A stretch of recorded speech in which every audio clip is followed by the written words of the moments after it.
bienvenue sur la chaîne Le Boudoir. On se retrouve aujourd'hui pour une nouvelle vidéo un peu spéciale. Voilà, puisque comme on vous l'a annoncé un peu sur tous les réseaux, on a décidé cette année de lancer un challenge pour le printemps. Donc comme vous connaissez déjà le Pumpkin Autumn Challenge pour l'automne. Le Winter Cold Challenge, le Cold Winter Challenge, c'est mieux dans ce sens-là. Pour l'hiver. On s'est rendu compte qu'il n'y avait pas de challenge officiel, on va dire, pour le printemps et pour l'été. Et ça nous manquait un peu puisqu'on est un peu des lectrices saisonnières. Ouais. On a surtout aussi pensé aux gens qui préféraient le printemps et les températures un petit peu plus chaudes. Et c'est vrai qu'on voyait pas énormément de challenges très marqués, en tout cas très présents sur les réseaux pour le printemps. Et on s'est dit, pourquoi pas. Donc on remercie bien évidemment avant toute chose Margot Lizeuse et Guy Terrier à qui on a envoyé des mails pour demander l'autorisation de lancer tout ce challenge, bien évidemment, puisque c'est quand même un peu les fondatrices de ce genre de challenge. Et surtout pour reprendre un fonctionnement que vous connaissez déjà dans ces deux challenges. Ouais, avec les menus, les catégories, tout ça. Et la validation. Voilà, donc si vous ne connaissez pas du tout ces modalités de validation ou bien si vous ne les avez pas en tête, ne vous inquiétez pas, on va vous faire un article sur le blog, on vous mettra le lien dans la description, où on récapitule tout ça de manière très claire, écrite, posée, tout ça, tout ça. Donc on va commencer quand même par vous présenter les nouvelles catégories avec les nouveaux menus pour valider, donc pour ce challenge du printemps. Ouais. Comme pour le Pumpkin Autumn Challenge, on a choisi 4 grosses catégories avec 3 sous-catégories dans chacune. Et pour la première catégorie, on a choisi Printemps florissant. Vous avez 3 sous-catégories avec Premier bourgeon. Donc là, le but c'est de lire quelque chose d'assez floral, entre guillemets, avec un cadre champêtre, pastoral, voilà, qui se passe dans les champs, un petit peu dans la nature, mais pas non plus le nature writing en fait. Vous avez aussi À l'ombre des jeunes filles en fleurs, donc là c'est une catégorie qui va vous permettre de mettre tout ce qui est romance, tout ce qui est un petit peu feel good comme ça, des petites histoires un peu chiclites. Et enfin la troisième sous-catégorie c'est Green Me Up, et c'est une catégorie qui me tient particulièrement à cœur puisque c'est une catégorie où vous allez pouvoir mettre des essais sur l'écologie, le véganisme, le développement durable. Et aussi du nature writing, comme tu le disais, oui, éventuellement.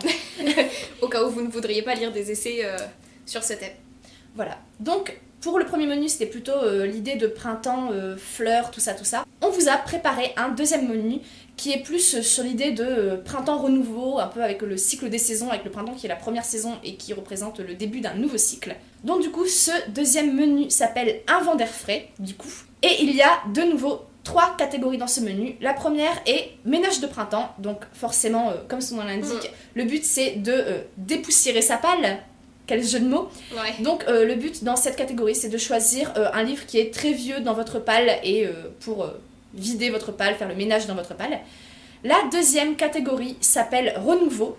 Donc là c'est vraiment le but c'est d'axer sur le renouveau de soi, donc tout ce qui est plutôt développement personnel, bien-être, voilà. Tout ça, vous pouvez vraiment prendre cette catégorie de manière très très large, qui là vraiment c'est le but c'est de renouveau de soi. Et la dernière catégorie s'appelle I'm Going on an Adventure, donc c'est la petite référence au Seigneur des Anneaux, enfin plutôt au Bilbo le Hobbit, si vous connaissez. Et là, cette catégorie, vous pouvez la comprendre de 2 manières. Soit c'est vraiment un roman d'aventure, une histoire d'aventure. Un voyage. Voilà, un voyage, découvrir de nouveaux continents, des choses comme ça. Donc une histoire qui parle d'une aventure. Ou bien ça peut être une aventure personnelle où vous-même vous mettez à l'aventure d'un nouveau genre littéraire, d'un nouvel auteur que vous ne connaissez pas et vous décidez de découvrir autre chose. La troisième catégorie, c'est Équinoxe de printemps, qui est une catégorie où vous avez encore une fois 3 sous-menus avec la première, Les beaux jours reviennent. Donc là, c'est un petit peu le même genre que Premier bourgeon, sauf que là, c'est surtout la couverture qui est importante. Vous devez choisir un livre qui a une couverture fleurie ou printanière, des champs, etc. Vraiment, sur la couverture, l'histoire limite importe peu. La deuxième catégorie, c'est De jour comme de nuit, qui vous permettra de lire des romans à suspense ou des thrillers qui vous permettent de vous tenir en haleine véritablement et peut-être vous faire passer des nuits blanches. Parce que équinoxe de printemps, 2 jours comme de nuit, voilà. L'amour dans la nuit. Et enfin, la troisième sous-catégorie, c'est la catégorie Ostara, qui est donc une référence à la magie. Et ça va vous permettre de caser tout ce qui est livres fantasy, fantastique, qui parlent de magie, de fées ou tout simplement des contes de notre enfance. Et alors la dernière catégorie, qui est notre dernière référence au printemps, s'appelle Printemps bohème. Donc vous avez tous un peu l'image voilà, une fille dans les champs avec un chapeau de paille, la jupe longue, un peu années 70s, tout ça. Bon voilà, moi c'est vraiment des images évocatrices, on va dire. Et la première sous-catégorie de ce menu s'appelle Je chevaucherai le vent. Et là, le but c'est de lire soit de la poésie, soit une histoire bohème. Donc je sais pas, là j'ai pas vraiment d'exemples qui me viennent comme ça en tête, mais soit de la poésie, soit une histoire très poétique dans ce genre. La deuxième sous-catégorie de ce menu s'appelle Carpe Diem, et là le but c'est moins d'avoir une histoire précise que une sorte d'expérience. C'est-à-dire que vous allez devoir lire votre dernière trouvaille, votre dernier craquage. Donc ça vraiment, vous n'êtes même pas obligé de le prévoir. Ça peut être à un moment donné de votre challenge, si vous craquez sur un livre, ben vous le lisez. Voilà, c'est tout simplement profiter de la vie. Profitez de la vie. Et la dernière catégorie de ce menu s'appelle La Bohème, nous ne mangeons qu'un jour sur deux. Donc c'est la référence à la chanson La Bohème de Charles Aznavour. On ne pouvait pas faire autrement que de citer cette chanson... j'allais dire éponyme, non c'est pas du tout éponyme en plus. Qui colle à la catégorie. Voilà, qui colle à la catégorie. Voilà. Et là du coup c'est tout l'inverse de la seconde catégorie, c'est-à-dire que oui, le but ce n'est pas de craquer, c'est justement nous ne mangeons qu'un jour sur deux, en référence plutôt à pas à la restriction, mais vivre dans une espèce de minimalisme de restriction.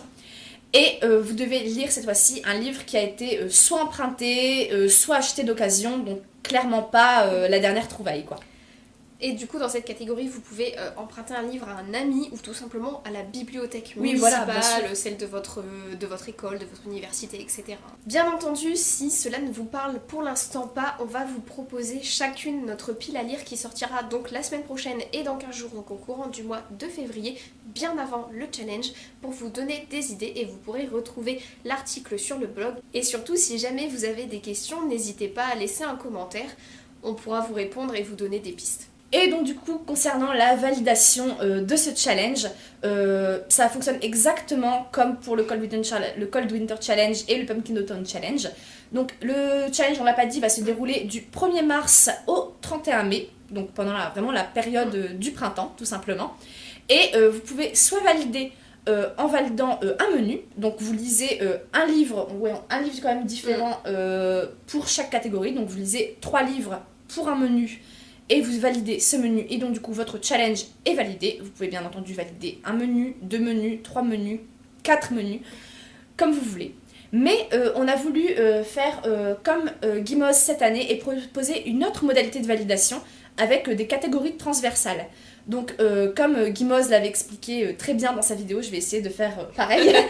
Le but n'est cette fois-ci pas de valider un menu entier, mais de valider par catégorie. Donc soit vous validez une catégorie par menu, et donc du coup vous validez 4 catégories, soit vous validez 2 catégories par menu, et vous validez donc 8 catégories, c'est bien ça, soit vous validez 3 catégories par menu, donc les 12 catégories, donc du coup c'est comme si vous aviez fait les 4 menus.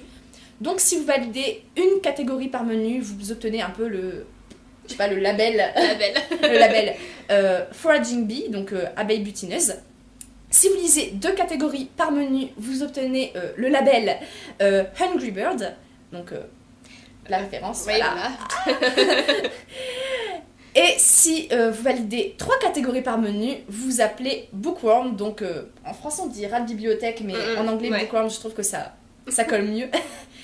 Et donc voilà, là vous avez vraiment, ça veut dire que vous avez validé les 4 menus en entier. Vous pourrez retrouver donc tout ça dans l'article, mais aussi sur le groupe Facebook qu'on va créer donc pour l'événement. On a remarqué que c'était une façon de faire qui vous plaisait bien et qui était très simple pour tout le monde, que ce soit pour le Pumpkin Autumn Challenge ou pour le Cold Winter Challenge. Donc on a décidé de faire pareil et d'ouvrir une page donc, qui sera ouverte au moment où vous verrez cette vidéo. Vous pourrez donc rejoindre le groupe, partager vos piles à lire et aussi poser des questions comme je le disais si vous en avez. Donc voilà, si ce concept vous a plu et que vous comptez participer, n'hésitez pas à nous le dire en commentaire et surtout à partager cette vidéo pour qu'il puisse y avoir un maximum de personnes qui participent à ce challenge. Ça sera beaucoup plus sympa, surtout si on est quelques-uns sur le groupe pour partager ces lectures. Je trouve que c'est beaucoup mieux. Et ça donne énormément d'idées pour ne serait-ce que les années suivantes, que ce soit voilà, pour un bien sûr. N'hésitez pas à partager sur le groupe ou en commentaire vos pales, vos idées, vos questions, comme on l'a dit. Et petite chose à laquelle on est un peu moins habitué, mais que... on va tenter de faire maintenant quand même. On s'est rendu compte que certains d'entre vous sur certains comptes ne voyaient pas nos vidéos toutes les semaines qui sortaient. Donc voilà, c'est toujours le même problème avec les notifications, ouais, voilà, algorithmes, les etc. algorithmes YouTube, tout ça. Donc on vous le demandait pas avant, mais là cette fois-ci, si vous voulez continuer à voir nos vidéos, surtout là avec nos pals qui vont sortir prochainement, essayez de vous abonner et d'activer la cloche pour être sûr de voir dans vos notifications nos vidéos toutes les semaines. Voilà, c'est tout pour cette vidéo. On vous fait de très gros bisous et du coup on vous retrouve la semaine prochaine et dans 15 jours pour nos piles à lire pour le Flower Spring Challenge. Je vous souhaite de très bonnes lectures et je vous dis à très bientôt.